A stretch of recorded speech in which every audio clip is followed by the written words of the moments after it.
कूर्म अवतार धैर्य, त्याग और ब्रह्मांडीय संतुलन का दिव्य प्रतीक। हिंदू धर्म ग्रंथों में भगवान विष्णु के दशावतारों में कूर्म अवतार का स्थान अत्यंत विशिष्ट और गूढ़ अर्थों से परिपूर्ण है। यह अवतार केवल एक पौराणिक कथा नहीं, बल्कि सृष्टि के संतुलन, धैर्य, मौन सेवा और अदृश्य त्याग का प्रतीक है। कूर्म अवतार की कथा हमें ये सिखाती है कि जब संसार के सबसे बड़े कार्य होते हैं, तब सबसे बड़ा योगदान अक्सर मौन, स्थिर और सहनशील आधार का होता है। यह अवतार उस समय प्रकट हुआ जब देवता और असुर दोनों ही अपने अपने अस्तित्व और शक्ति को बचाने के लिए संघर्षरत थे और सृष्टि स्वयं असंतुलन की कगार पर खड़ी थी। समय था समुद्र मंथन का।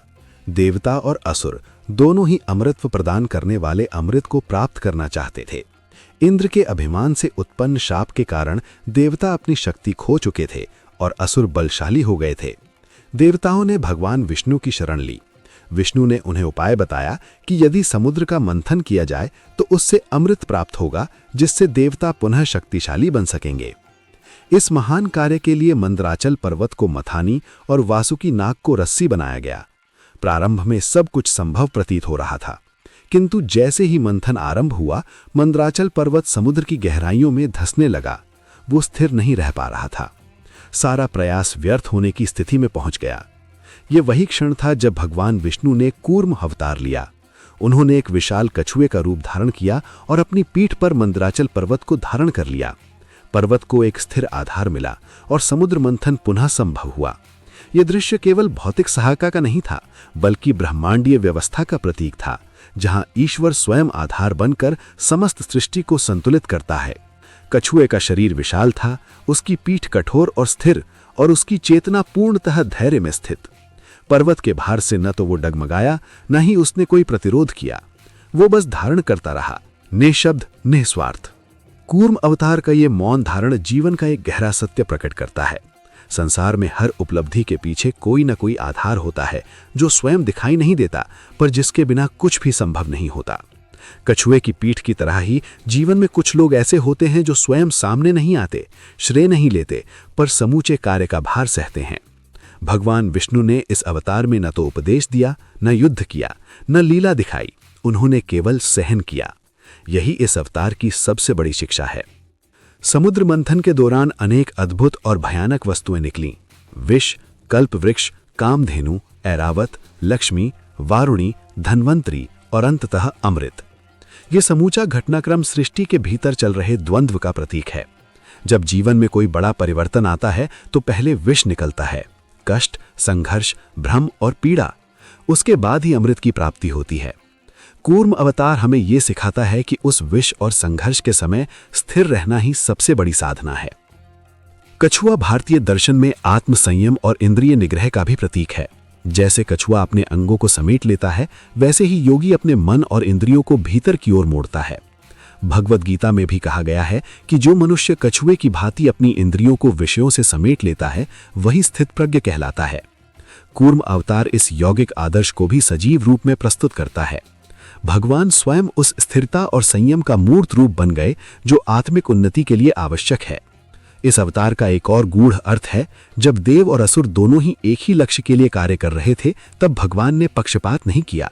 उन्होंने दोनों को समान अवसर दिया। ईश्वर का कार्य संतुलन बनाए रखना है, न कि किसी एक पक्ष को पूर्णतः समाप्त कर देना। कूर्म अवतार इसी निष्पक्षता का प्रतीक है। भगवान ने पर्वत को धारण किया ताकि मंथन हो सके। परिणाम जो भी निकले वो कर्म और पात्रता के अनुसार विभाजित हुआ।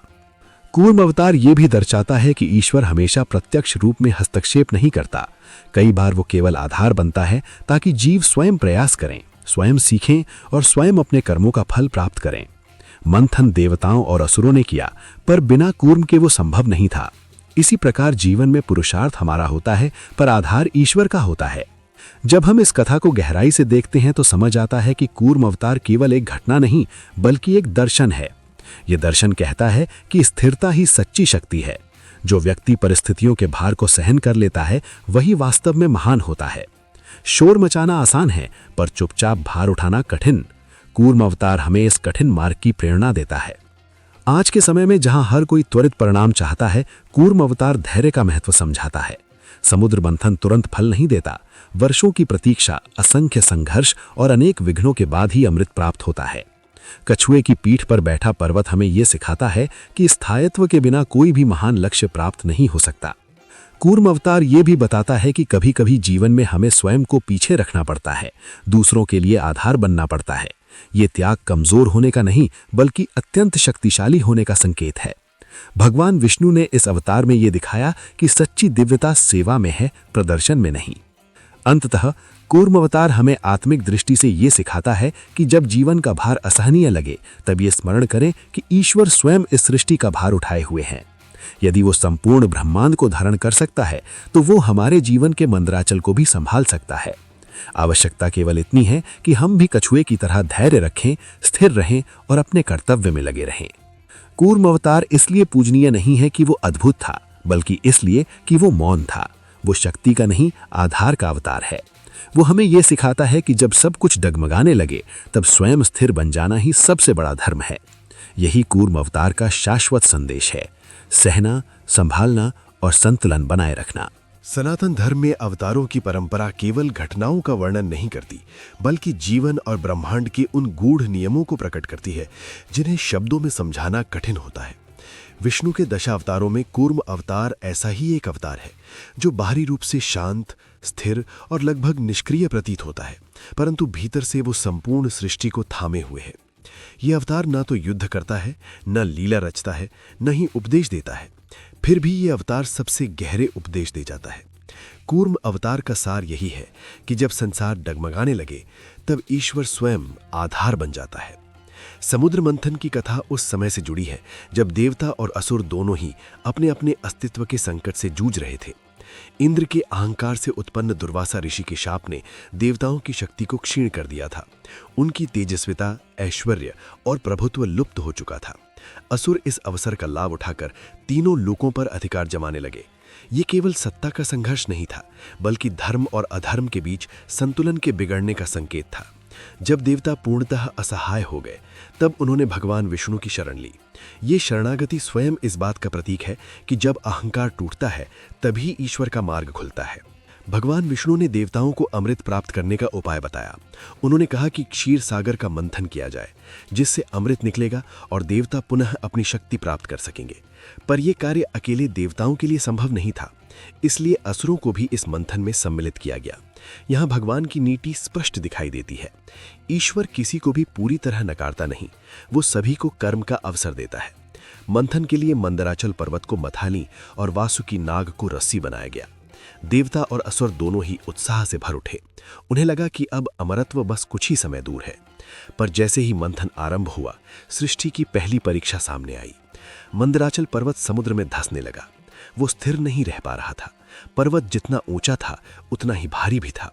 समुद्र की अथाह गहराई में उसका कोई आधार नहीं था। ये दृश्य केवल एक पौराणिक संकट नहीं था, बल्कि ये जीवन का प्रतीक था। जब कोई बड़ा लक्ष्य चुना जाता है, तो सबसे पहले आधार की समस्या सामने आती है। बिना मजबूत आधार के कोई भी प्रयास विफल हो जाता है। देवता और असुर दोनों घबरा गए। उनका सारा परिश्रम व्यर्थ होता दिखाई देने लगा। उसी क्षण भगवान विष्णु ने कूर्म अवतार लिया। उन्होंने एक विशाल कछुए का रूप धारण किया और समुद्र के भीतर जाकर मंदराचल पर्वत को अपनी पीठ पर स्थापित कर लिया। पर्वत को स्थिरता मिल गई। मंथन पुनः आरंभ हुआ। पर इस पूरे दृश्य में सबसे महत्वपूर्ण बात यह थी कि भगवान ने स्वयं को नीचे रखा। उन्होंने स्वयं को आधार बनाया। उन्होंने ऊपर बैठने या नेतृत्व करने का नहीं, बल्कि धारण करने का मार्ग चुना। कूर्म अवतार का यही मूल संदेश है। सच्ची शक्ति ऊपर रहने में नहीं, बल्कि नीचे रहकर सहने में है। कछुआ पर्वत के नीचे था, दिखाई नहीं देता था, पर उसके बिना सब कुछ असंभव था। यही स्थिति जीवन में उन लोगों की होती है जो परिवार, समाज या व्यवस्था का भार उठाते हैं, पर स्वयं कभी प्रशंसा के पात्र नहीं बनते। भगवान विष्णु ने इसी सत्य को अपने अवतार के माध्यम से प्रकट किया। मंदराचल पर्वत भगवान की पीठ पर टिक गया, पर उसका भार अत्यंत विशाल था। शास्त्रों में वर्णन आता है कि पर्वत के घूमने से कछुए की पीठ पर घर्षण हुआ, जिससे भगवान को कष्ट भी हुआ, पर उन्होंने कोई प्रतिक्रिया नहीं दी। ये मौन सहनशीलता कूर्म अवतार का सबसे गहरा पक्ष है। ईश्वर स्वयं ये सिखा रहा था कि सृष्टि को चलाने के लिए कभी कभी कष्ट सहना पड़ता है, बिना किसी शिकायत किए। समुद्र मंथन के दौरान अनेक वस्तुएं निकली। सबसे पहले हलाहल विष निकला, जिसने संपूर्ण सृष्टि को भयभीत कर दिया। ये दर्शाता है कि जब भी जीवन में कोई बड़ा परिवर्तन या साधना होती है तो सबसे पहले विष निकलता है। भय, शंका, पीड़ा और अंधकार। उस विष को शिव ने ग्रहण किया, ये दिखाते हुए कि हर स्तर पर संतुलन के लिए त्याग आवश्यक है। इसके बाद अनेक दिव्य वस्तुएं निकली। कामधेनु, ऐरावत, कल्पवृक्ष, लक्ष्मी, धन्वंतरी और अंततः अमृत। ये क्रम बताता है कि धैर्य रखने वाले को अंततः अमृत अवश्य मिलता है। कूर्म अवतार का एक अत्यंत सूक्ष्म आध्यात्मिक अर्थ भी है। कछुआ योग और वैराग्य का प्रतीक है। जैसे कछुआ अपने अंगों को भीतर समेट लेता है, वैसे ही साधक अपनी इंद्रियों को विषयों से हटाकर आत्मा में स्थिर करता है। भगवद गीता में स्थित प्रज्ञ का जो वर्णन है वो कूर्म के स्वभाव से मेल खाता है। ये अवतार हमें सिखाता है कि बाहरी स्थिरता से पहले आंतरिक स्थिरता आवश्यक है। इस अवतार में भगवान न तो देवताओं की ओर झुके न असुरों की ओर, वे दोनों के लिए समान रूप से आधार बने। ये ईश्वर की निष्पक्षता का सर्वोच्च उदाहरण है। ईश्वर किसी एक पक्ष का नहीं, संतुलन का पक्षधर होता है। जो धर्म के मार्ग पर चलता है उसे फल मिलता है, जो अधर्म करता है वो स्वयं अपने कर्म का फल भोगता है।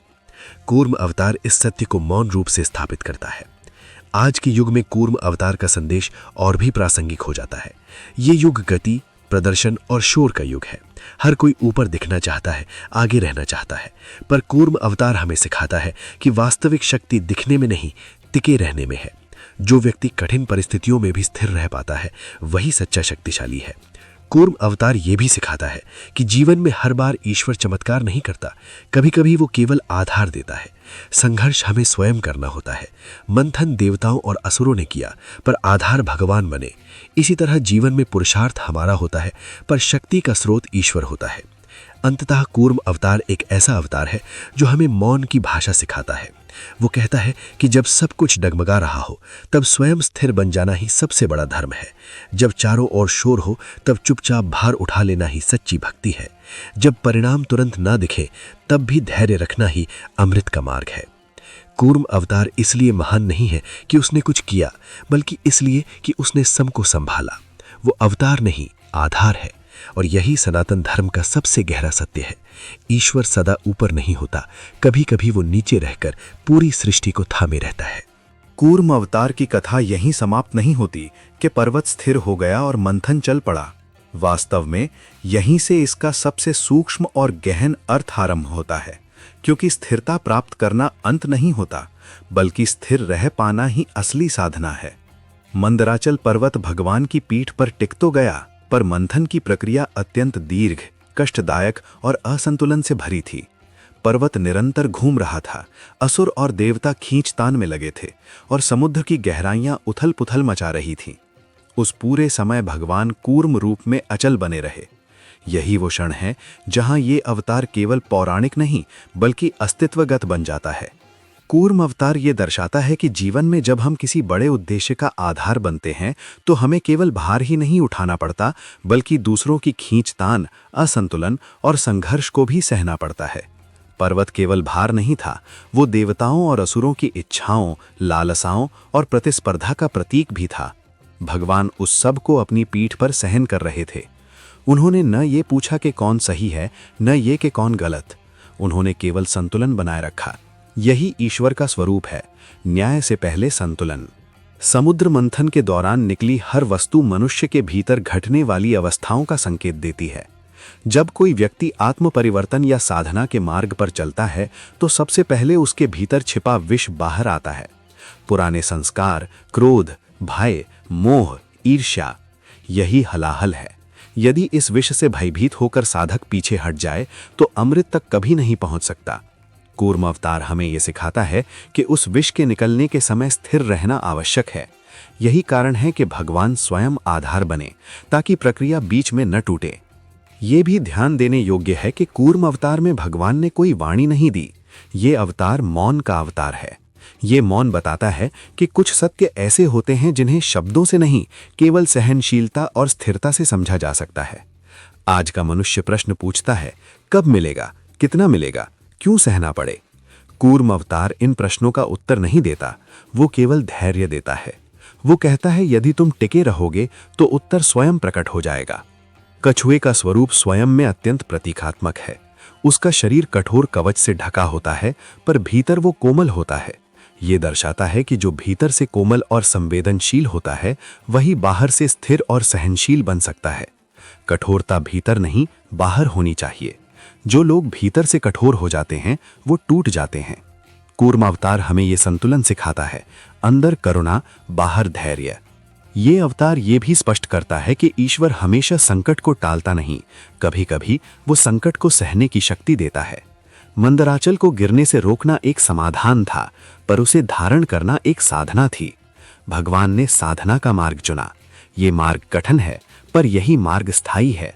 जीवन में जब कोई समस्या बार बार लौट कर आती है, तो इसका अर्थ ये नहीं कि ईश्वर अनुपस्थित है, बल्कि ये कि वो हमें स्थिर बनाना चाहता है।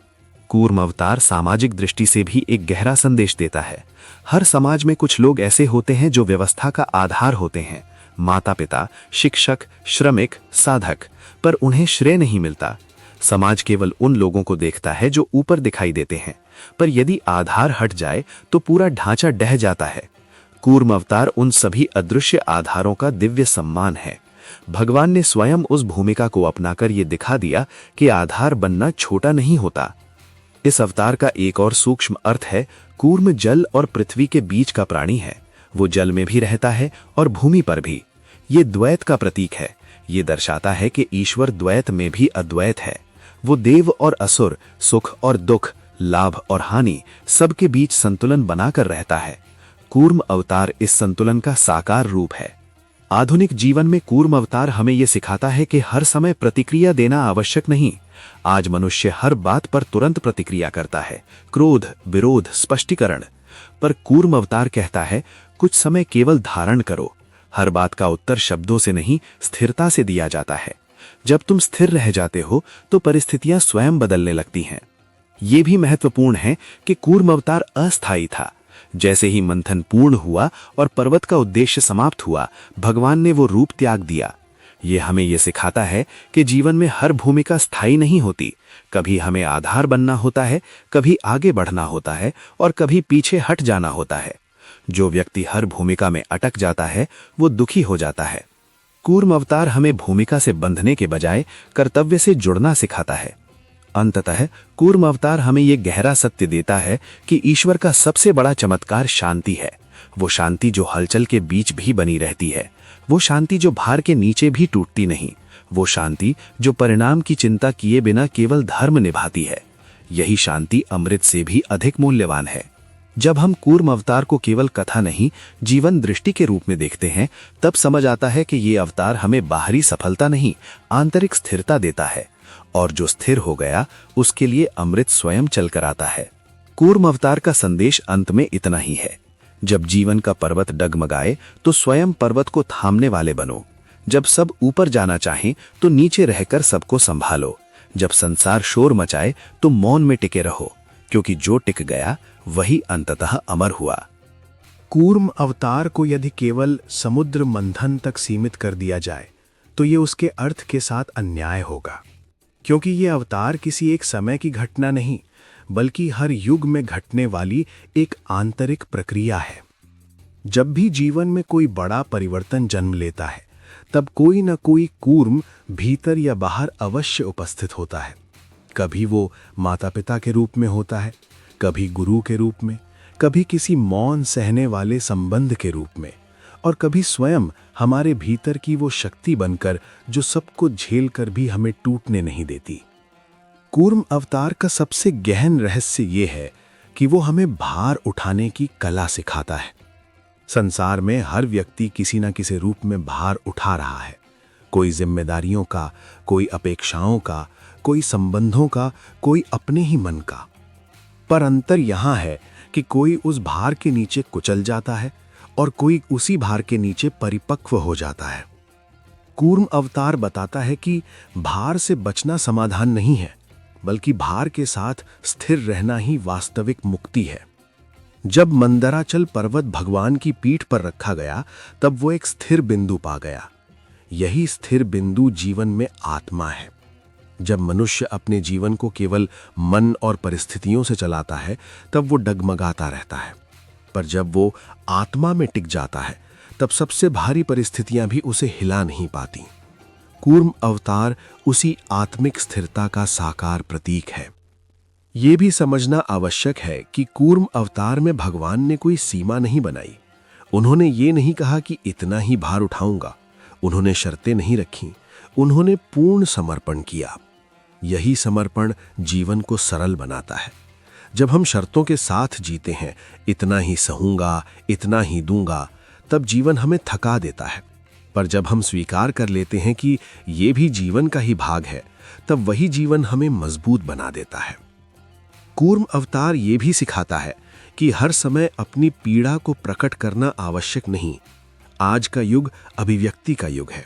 हर दर्द बोलना चाहता है, हर घाव दिखना चाहता है, पर कूर्म अवतार मौन का युग रचता है। वो कहता है, कुछ पीड़ाएं ऐसी होती हैं जिन्हें बोलने से नहीं, केवल सहने से ही पार किया जा सकता है। ये मौन कमजोरी नहीं, बल्कि आत्मविश्वास की पराकाष्ठा है। जब समुद्र मंथन चल रहा था, तब ऊपर देवता और असुर संघर्ष कर रहे थे। नीचे भगवान कूर्म रूप में मौन थे। ये ऊपर नीचे का विभाजन जीवन का भी सत्य है। जीवन की सतह पर हमेशा हलचल रहती है, लाभ हानि, मान अपमान, जीत हार। पर जो व्यक्ति भीतर गहराई में टिक जाता है, उसके लिए ये सब केवल लहरें रह जाती हैं। कूर्म अवतार उसी गहराई का प्रतीक है। ये अवतार हमें ये भी सिखाता है कि हर बार सहन करना भी एक सक्रिय कर्म होता है। लोग सहन को कमजोरी समझ लेते हैं, पर वास्तव में सहन वही कर सकता है जो भीतर से अत्यंत सशक्त हो। जो कमजोर होता है वो या तो भाग जाता है या टूट जाता है। कूर्म अवतार टूटता नहीं, भागता नहीं, वो बस रहता है। यही रहना सबसे बड़ा साहस है। कूर्म अवतार का एक और सूक्ष्म अर्थ है, वो हमें मध्य में टिके रहने की शिक्षा देता है। कछुआ न पूरी तरह जल का है, न पूरी तरह भूमि का, वो दोनों के बीच है। ये मध्य मार्ग बुद्ध के मध्य मार्ग जैसा है, न अति न न्यूनता। जीवन में जब हम अति में चले जाते हैं, अति भावुकता, अति तर्क, अति त्याग, अति भोग, तब संतुलन टूटता है। कूर्म अवतार संतुलन की चरम अवस्था है। ये भी उल्लेखनीय है कि कूर्म अवतार में भगवान ने किसी से ये अपेक्षा नहीं की कि कोई उन्हें धन्यवाद दे, न देवताओं ने न असुरों ने। पर भगवान को इससे कोई अंतर नहीं पड़ा। ये सिखाता है कि सच्चा कर्म वो है जो प्रशंसा की अपेक्षा से मुक्त हो। जब कर्म अपेक्षा से मुक्त हो जाता है, तभी वो साधना बनता है। आज के समय में जब व्यक्ति स्वयं को थका हुआ, बोझिल और अनदेखा महसूस करता है, तब कूर्म अवतार उसे ये स्मरण कराता है कि अनदेखा होना निरर्थक नहीं होता। कई बार सबसे महत्वपूर्ण भूमिकाएं अदृश्य होती हैं। यदि नींव दिखाई नहीं देती, तो इसका अर्थ ये नहीं कि वो आवश्यक नहीं है। कूर्म अवतार नींव का उत्सव है। आध्यात्मिक रूप से देखें तो कूर्म अवतार हमें अचल साक्षी की अवस्था की ओर ले जाता है, जहां व्यक्ति सब कुछ होते हुए देखता है पर उसमें बहता नहीं। वो अनुभव करता है पर उलझता नहीं। यही अवस्था मोक्ष का द्वार है। मोक्ष कहीं जाने का नाम नहीं, बल्कि स्थिर हो जाने का नाम है। अंत में कूर्म अवतार हमें जीवन का एक अत्यंत शांत पर अत्यंत गहरा सूत्र देता है कि जीवन में सब कुछ बदलने की आवश्यकता नहीं होती। कुछ चीजों को बस थामे रखना ही पर्याप्त होता है। जब तुम थामना सीख जाते हो, तब टूटना रुक जाता है। जब तुम मौन में टिक जाते हो, तब शोर अपना अर्थ खो देता है। और जब तुम स्वयं आधार बन जाते हो, तब जीवन का कोई भी पर्वत तुम्हें दबा नहीं सकता। यही कूर्म अवतार का शाश्वत संदेश है: सहना, संभालना और संतुलन में रहना। कूर्म अवतार की सबसे अद्भुत विशेषता यह है कि इसमें ईश्वर कर्ता नहीं, धारक है। सामान्यतः मनुष्य ईश्वर को कार्य करते हुए देखना चाहता है, किसी संकट को हटाते हुए, किसी शत्रु का नाश करते हुए, किसी चमत्कार से सब कुछ बदलते हुए। पर कूर्म अवतार उस अपेक्षा को तोड़ देता है। यहाँ ईश्वर कुछ बदलता नहीं, बल्कि सब कुछ सहता है। वो घटना को रोकता नहीं, उसे घटने देता है, बस गिरने नहीं देता। ये अंतर अत्यंत सूक्ष्म है, पर जीवन के लिए यही सबसे बड़ा सत्य है। यदि गहराई से देखा जाए तो मंदराचल पर्वत केवल एक पर्वत नहीं था, वो इच्छाओं का भार था। देवताओं की अमर होने की इच्छा, असुरों की सत्ता की लालसा, दोनों का साझा अहंकार, सब कुछ उसी पर्वत में सन्निहित था। और उस इच्छाओं के पर्वत को भगवान ने अपनी पीठ पर धारण किया। इसका अर्थ यह है कि जब तक इच्छाएं हैं तब तक भार है, और जब तक भार है तब तक धैर्य की आवश्यकता है। ईश्वर इच्छाओं को नष्ट नहीं करता, वो उन्हें संतुलित करता है। कूर्म अवतार हमें यह भी सिखाता है कि जीवन में हर असंतुलन को तुरंत ठीक करना संभव नहीं होता। कभी कभी संतुलन बनाए रखना ही पर्याप्त होता है। समुद्र मंथन के समय विष निकला, देवता घबरा गए, पर मंथन रुका नहीं। यही जीवन का नियम है। विष आएगा, पीड़ा आएगी, भ्रम आएगा, पर यदि प्रक्रिया सही है तो उसे रोका नहीं जाना चाहिए। कूर्म अवतार इसी निरंतरता का अवतार है। यह अवतार समय के रहस्य को भी प्रकट करता है। कछुआ अत्यंत धीमा प्राणी है, उसकी गति मंद है, पर उसकी आयु दीर्घ होती है। ये बताता है कि जो धीरे चलता है वो दूर तक जाता है। आज का मनुष्य तीव्र गति से जी रहा है, तेज निर्णय, तेज प्रतिक्रिया, तेज अपेक्षाएं, पर कूर्म अवतार कहता है कि जीवन की गहराई गति में नहीं, ठहराव में है। जो ठहरना सीख गया वही समय को समझ पाया। कूर्म अवतार का एक और अत्यंत गूढ़ पक्ष है, वो नीचे है, पर नीचे होने के कारण ही ऊपर सब कुछ संभव है। ये हमें अहंकार के विपरीत चलना सिखाता है। संसार हमें सिखाता है कि ऊपर रहो, दिखो, बोलो, सिद्ध करो, पर कूर्म अवतार कहता है नीचे रहो, मौन रखो, सहो। ये मार्ग कठिन है क्योंकि इसमें कोई तात्कालिक प्रशंसा नहीं मिलती, पर यही मार्ग आत्मा को परिपक्व करता है। जब मंथन आगे बढ़ा तो देवताओं और असुरों के बीच खींचतान बढ़ती गई। रस्सी कभी इधर जाती, कभी उधर, पर्वत कभी एक ओर झुकता, कभी दूसरी ओर। ये जीवन की अनिश्चितता का प्रतीक है। परिस्थितियां कभी एक पक्ष में होती हैं, कभी दूसरे में, पर इन सब के बीच यदि कोई स्थिर रहता है तो वही वास्तविक शक्ति है। भगवान कूर्म इसी स्थिरता का साक्षात रूप हैं। कूर्म अवतार यह भी बताता है कि हर समस्या का समाधान सक्रिय हस्तक्षेप नहीं होता। आज हम हर समस्या में कुछ करना चाहते हैं, पर कभी कभी समाधान न करना होता है, सिर्फ उपस्थित रहना, टिके रहना। जैसे कूर्म ने कुछ किया नहीं, बस रहा। यही होना सबसे बड़ा कर्म बन गया। ये निष्क्रियता नहीं थी, ये जागृत स्थिरता थी। आध्यात्मिक दृष्टि से देखें तो कूर्म अवतार चेतना के उस स्तर का प्रतीक है जहां व्यक्ति स्वयं को घटनाओं से अलग कर लेता है, पर उनसे कटता नहीं। वो भीतर से साक्षी बन जाता है, पर बाहर से आधार बना रहता है। यही अवस्था कर्म योग की चरम अवस्था है, जहां कर्म होते हैं पर कर्तापन नहीं रहता। यह अवतार यह भी स्पष्ट करता है कि हर महान उपलब्धि सामूहिक प्रयास से होती है। देवता अकेले मंथन नहीं कर सकते थे, असुर अकेले नहीं कर सकते थे, पर सामूहिक प्रयास भी तभी सफल होता है जब कोई स्थिर केंद्र हो। कूर्म वही केंद्र है। आज के समाज में भी परिवार, संस्था या राष्ट्र, सबको एक ऐसे केंद्र की आवश्यकता होती है जो स्वयं न खिंचे, न डगमगाए। जब केंद्र कमजोर होता है तो पूरा ढांचा टूट जाता है। कूर्म अवतार का एक अत्यंत करुण पक्ष यह है कि भगवान ने कभी यह नहीं कहा कि यह भार मेरा नहीं है। उन्होंने यह नहीं पूछा कि यह पर्वत मैंने क्यों उठाया। उन्होंने दायित्व को प्रश्न नहीं बनाया। यही धर्म है, कर्तव्य को स्वीकार करना बिना शिकायत। जब व्यक्ति अपने जीवन में यह भाव ले आता है तो दुख का आधा भार अपने आप हल्का हो जाता है। यह भी ध्यान देने योग्य है कि मंथन से निकला अमृत अंत में सबको समान रूप से नहीं मिला, पात्रता के अनुसार मिला, पर आधार सबको समान रूप से मिला। कूर्म अवतार यह दर्शाता है कि ईश्वर अवसर देता है, परिणाम नहीं बांटता। परिणाम कर्म और चेतना के अनुसार मिलता है। यही न्याय है। कूर्म अवतार हमें यह भी सिखाता है कि हर समय चमकना आवश्यक नहीं होता। कुछ भूमिकाएं अंधेरे में निभाई जाती हैं, समुद्र के भीतर, गहराई में, जहां कोई देख नहीं सकता। वहीं कूर्म था, पर उसी अंधेरे में वो सबसे अधिक उपयोगी था। ये उन सभी के लिए संदेश है जो जीवन में स्वयं को अनदेखा महसूस करते हैं। यदि तुम आधार हो तो तुम्हारा महत्व दृश्यता से नहीं, आवश्यकता से तय होता है। अंततः कूर्म अवतार हमें एक अत्यंत शांत सत्य सौंपता है कि जीवन में सबसे बड़ी साधना यह नहीं कि तुम कितना बदल पाते हो, बल्कि यह है कि तुम कितना संभाल पाते हो। जो व्यक्ति टूटे बिना भार सह लेता है, जो व्यक्ति शोर में भी मौन रख पाता है, जो परिणाम की जल्दी में नहीं जलता, वही वास्तव में अमृत के योग्य बनता है। कूर्म अवतार हमें यही सिखाता है कि ईश्वर कभी कभी ऊपर बैठकर नहीं, नीचे टिककर प्रकट होता है। और जब तुम नीचे टिकना सीख लेते हो, तब जीवन का कोई भी पर्वत तुम्हें डिगा नहीं सकता। कूर्म अवतार को समझने का एक और मार्ग है उसे दृश्य से अदृश्य की यात्रा के रूप में देखना।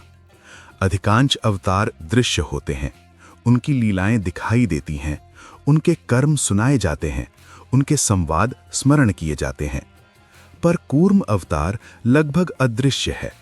वह समुद्र की गहराइयों में है, प्रकाश से दूर, दृष्टि से बाहर। ये हमें ये सिखाता है कि जीवन में जो सबसे अधिक आवश्यक होता है वो अक्सर सबसे कम दिखाई देता है। जैसे श्वास दिखाई नहीं देती, पर उसके बिना जीवन नहीं चलता, वैसे ही आधार दिखाई नहीं देता, पर उसके बिना कोई उपलब्धि संभव नहीं। मनुष्य की सबसे बड़ी भूल ये होती है कि वह दिखाई देने को ही सत्य मान लेता है। वह ऊंचाई, सफलता, पद, प्रशंसा इन्हीं को जीवन समझ बैठता है। पर कूर्म अवतार कहता है कि जो नीचे है वही ऊपर को संभव बनाता है। जो मौन है वही शोर को अर्थ देता है। जो सहता है वही संसार को चलाता है। यह दृष्टि बदलने का अवतार है। जब हम अपने जीवन की कठिन अवस्थाओं को देखते हैं, वह समय जब हम सबसे अधिक थके होते हैं, जब हमें लगता है कि हम सबको संभाल रहे हैं पर कोई हमें नहीं संभाल रहा, वही समय वास्तव में कूर्म अवस्था होती है। उस समय व्यक्ति को लगता है कि वह पीछे रह गया है, कि उसका जीवन ठहर गया है, पर वास्तव में वही समय उसकी आत्मा को मजबूत कर रहा होता है। कूर्म अवतार ये विश्वास देता है कि हर ठहराव व्यर्थ नहीं होता। कुछ ठहराव भीतर की नींव को गहरा करते हैं। ये भी समझना आवश्यक है कि कूर्म अवतार में भगवान ने कभी ये नहीं कहा कि ये मंथन कब समाप्त होगा। उन्होंने समय की कोई सीमा तय नहीं की। ये हमें समय के प्रति धैर्य सिखाता है। आज मनुष्य सबसे अधिक समय से लड़ रहा है। जल्दी चाहिए, तुरंत चाहिए, अभी चाहिए। पर जीवन का अमृत समय के परीक्षा के बाद ही मिलता है। जो समय से लड़ता है वो टूटता है। जो समय के साथ टिकता है वही परिपक्व होता है। कूर्म अवतार में एक और अद्भुत संकेत छिपा है। भगवान ने पर्वत को अपनी पीठ पर रखा, सिर पर नहीं। सिर पर रखना अहंकार का प्रतीक होता, पीठ पर रखना सेवा का।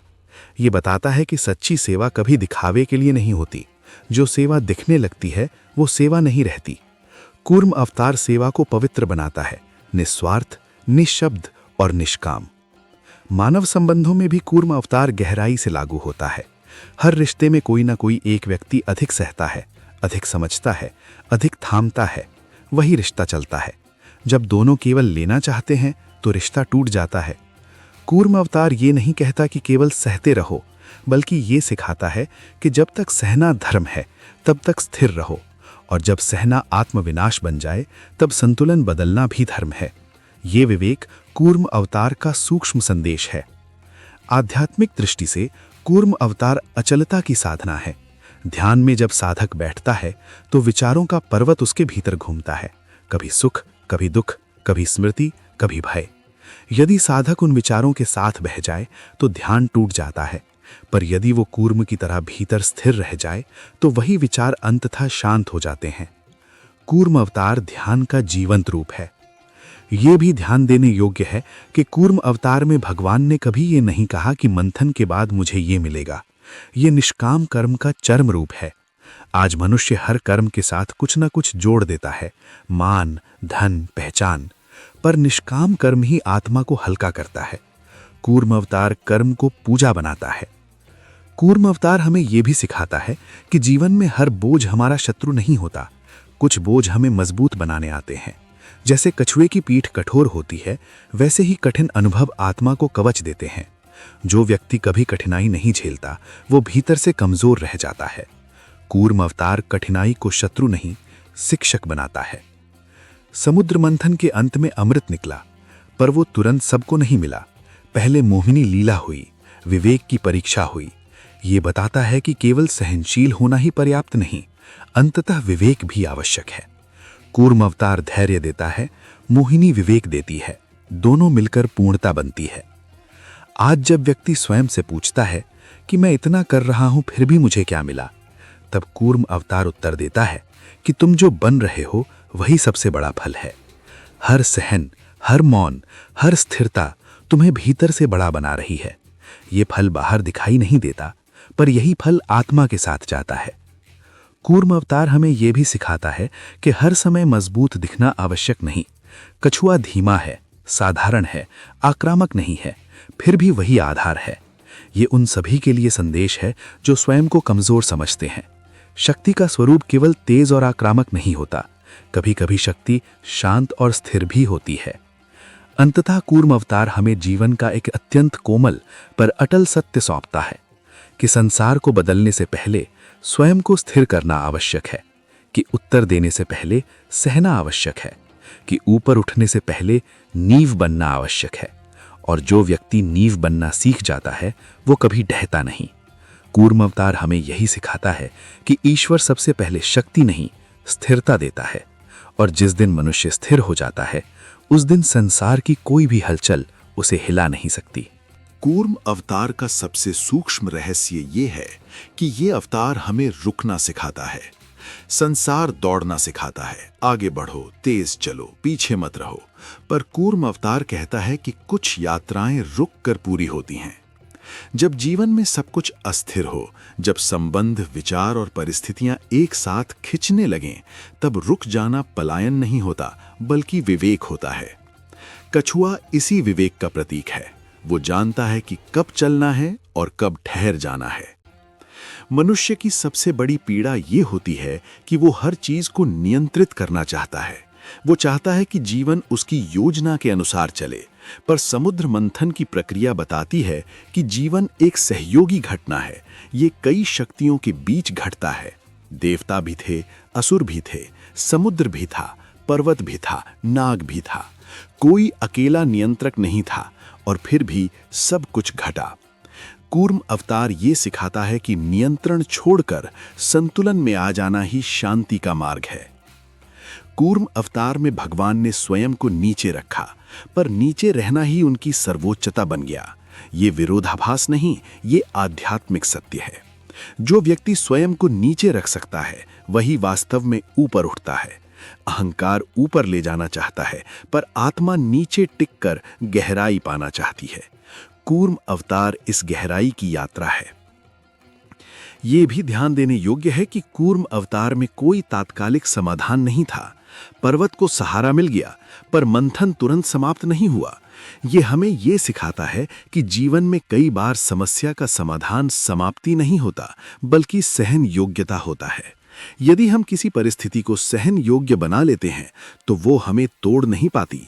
कूर्म अवतार सहन योग्यता का अवतार है। मानव मन स्वभाव से प्रश्न पूछता है, कब तक, क्यों मैं, कितना और। कूर्म अवतार इन प्रश्नों का उत्तर नहीं देता, क्योंकि कुछ उत्तर समय में छिपे होते हैं। यदि उत्तर तुरंत मिल जाएं तो परिपक्वता नहीं आती। ये अवतार हमें अनुत्तर के साथ जीना सिखाता है, और जो अनुत्तर के साथ शांति से जीना सीख लेता है वही मुक्त हो जाता है। कूर्म अवतार का एक और गहरा संकेत ये है कि भगवान ने अपने ऊपर पड़े भार को अपना नहीं बनाया, उन्होंने उसे निजी पीड़ा नहीं बनाया। यही अंतर है पीड़ा और दुख में। पीड़ा घटती है, दुख बनाया जाता है। जब हम हर भार को व्यक्तिगत बना लेते हैं तब दुख जन्म लेता है। कूर्म अवतार भार को धारण करता है, पर उससे ग्रस्त नहीं होता। यही साधना है, घटनाओं में रहना पर उनसे बंधना नहीं। यदि कूर्म अवतार को मनोवैज्ञानिक दृष्टि से देखें तो ये भावनात्मक स्थिरता का सर्वोच्च रूप है। आज मनुष्य भावनाओं के उतार चढ़ाव में जी रहा है, कभी अत्यधिक उत्साह, कभी अत्यधिक निराशा। पर कूर्म अवतार ना उत्साहित होता है ना निराश, वो सम है। समत्व ही वास्तविक स्वास्थ्य है, मानसिक भी और आत्मिक भी। कूर्म अवतार हमें यह भी सिखाता है कि हर समय स्वयं को साबित करना आवश्यक नहीं। आज मनुष्य स्वयं को साबित करते करते थक गया है, काम में, रिश्तों में, समाज में। पर कूर्म अवतार कुछ भी साबित नहीं करता, उसका अस्तित्व ही पर्याप्त है। वो बस वहां है और उसी से सब कुछ संभव हो रहा है। ये आत्म मूल्य की सबसे शांत अवस्था है। समुद्र मंथन में जो सबसे अंत में मिला, अमृत, वो भी स्थिरता के बाद मिला।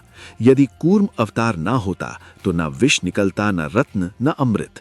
ये हमें ये सिखाता है कि जीवन में यदि कुछ भी मूल्यवान चाहिए तो पहले आधार बनना पड़ता है। बिना आधार के अमृत भी विष बन सकता है। कूर्म अवतार ये भी दर्शाता है कि जीवन में हर भूमिका हमें स्वयं नहीं चुननी होती, कई बार भूमिका हमें चुन लेती है। उस समय प्रश्न ये नहीं होता कि मैं ये क्यों कर रहा हूं, बल्कि ये होता है कि मैं इसे कैसे निभा रहा हूं। यदि भूमिका आधार बनने की है तो उसे पूरी गरिमा के साथ निभाना ही धर्म है। यही कूर्म अवतार का संदेश है।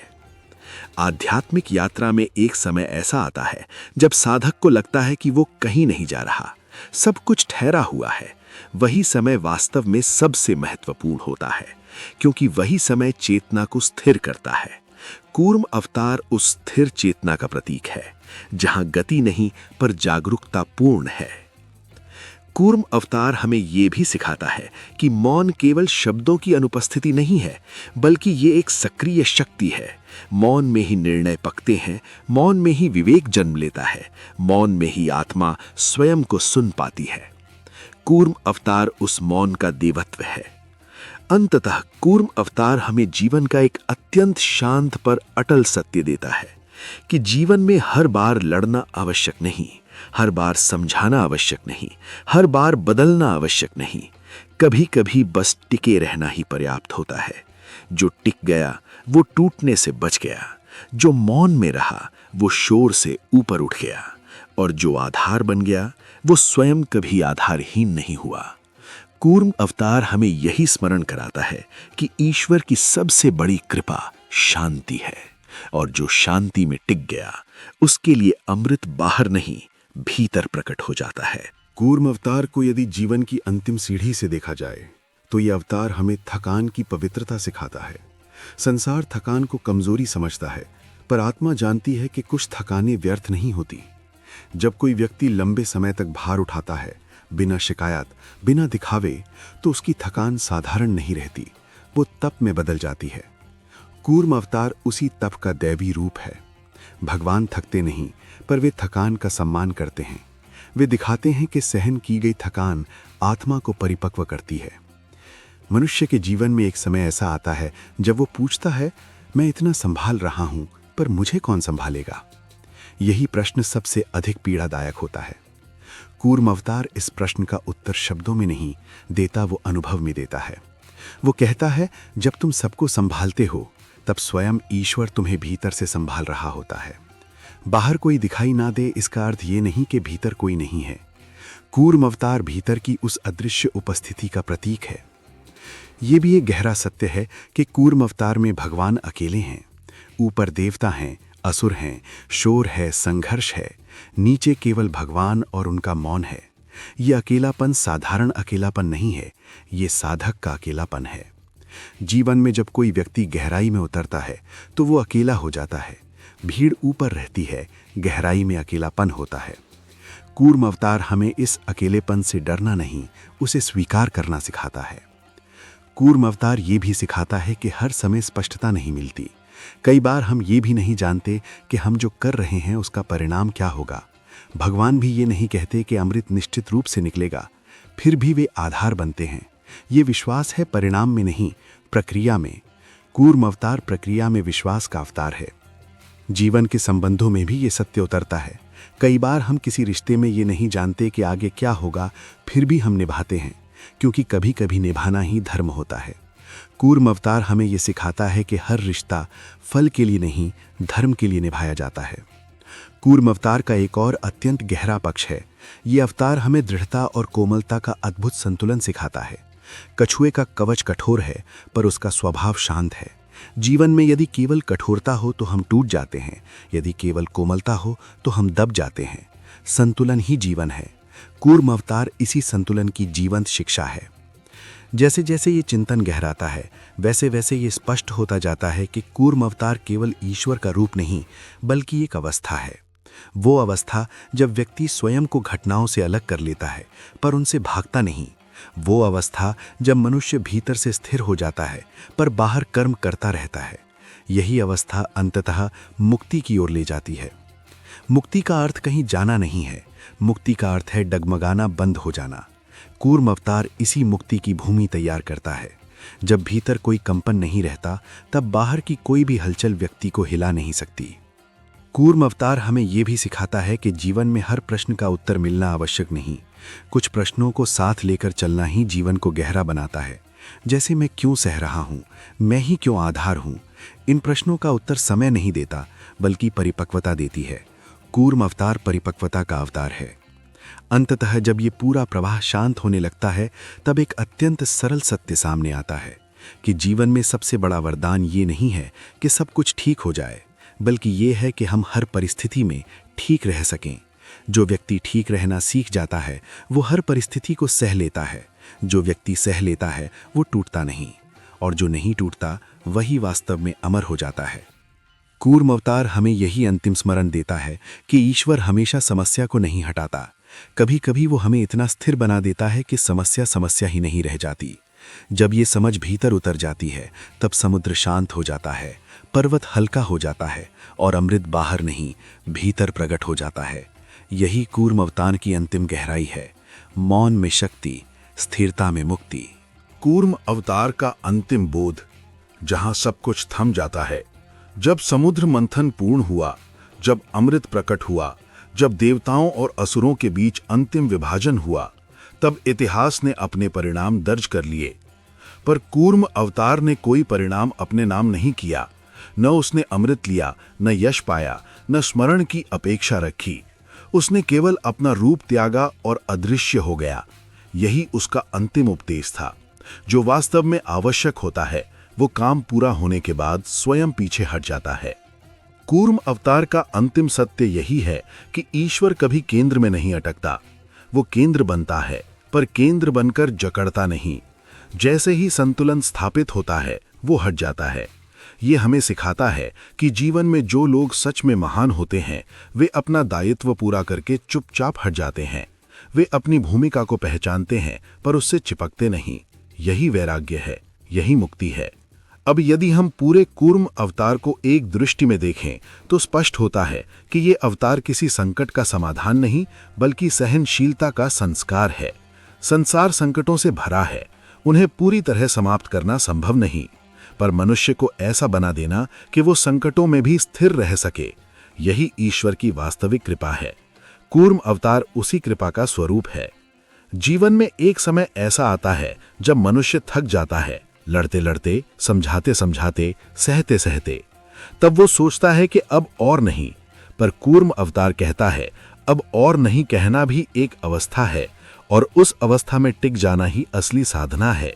क्योंकि जब अब और नहीं समाप्त हो जाता है, तब भीतर एक नई शांति जन्म लेती है। वही शांति अमृत है। कूर्म अवतार का अंतिम संदेश ये भी है कि हर व्यक्ति को जीवन में एक समय कछुआ बनना पड़ता है। ऐसा समय जब आगे बढ़ना संभव नहीं होता, पीछे लौटना भी व्यर्थ होता है।